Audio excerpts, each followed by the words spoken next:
Sa Domingo na. Taas yung guide ay no? Taas kayo. Yung mga kulungan sa ano. Manok oh. So kahit linggo pala. Yung gumagawa.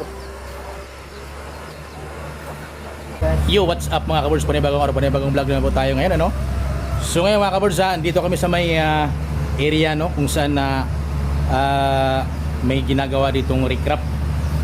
So talagang dininig mga kabirds yung dalangin namin dito na talagang matatambakan ng mga kabirds at marikrapan yung pinagmulan ng pagkamayba.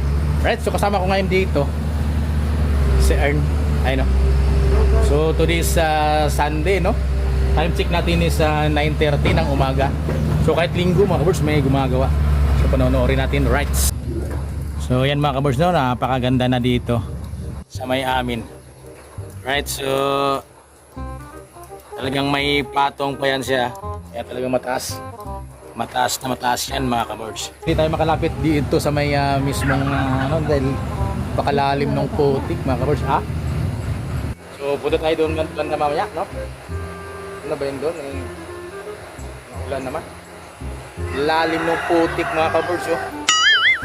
Alright, so kung sino yung nakapanood ano, nung may video ako rito nung kanal mga kabirds na dito, ito mga galing mga kabirds yung tubig no, kung sakaling bumaha papasok doon sa amin area. So pag natapos to, ligtas na kami sa baha mga kabirds. Right, silong muna tayo dahil medyo lumakas yung ulan mga kabirds. Ayan si Boss Ern. Mga kabirds, meron siyang sa Facebook no, nagbo-vlog na rin siya.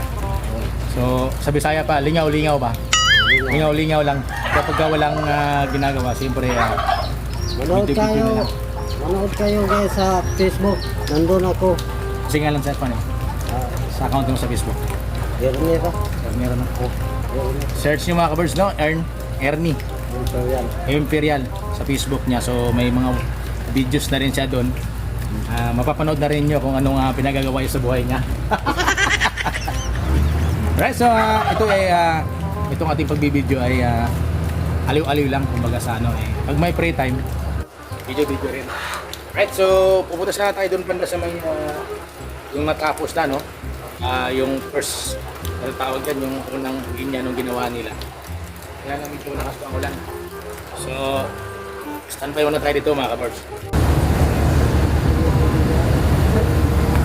So kahit linggo mga kabirds no, may trabaho sila eh. Ganun lang pala pagbuhos yan mga kabirds oh. Dadaan lang pala dyan sa ano ang bako. Mga kabirds di tayo pwedeng makalapit doon sa mismong area no, dahil lumakas ang ulan. Kaya ba natin eh? Ulan no? Ulan? Sumaulan talaga siya. Hindi talaga pwede. Hindi talaga pwede tayong umano, babasa yung camera eh. Ulan, hindi siya.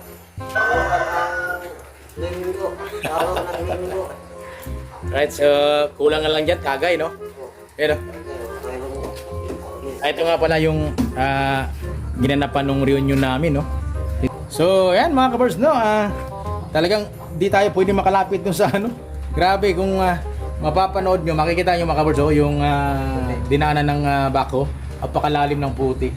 Right, so update na lang mga kabirds kapag napatungan ng pangalawa niyan, papakita ko rin sa inyo yan. Dahil napakaganda na nito mga kabirds, parang nandito tayo sa may parang boulevard na rin ang tingin namin dito mismo sa may area mga kabirds. Pwede na tayong jogging dito no. Ne, libre tayo dito no pag may jogging no. Jogging ba? Tapos walang usok, first air. Right, so maraming salamat ano. Salamat guys sa lahat ng nakapanood ng mga video. Hanggang dito na lang. Bye bye.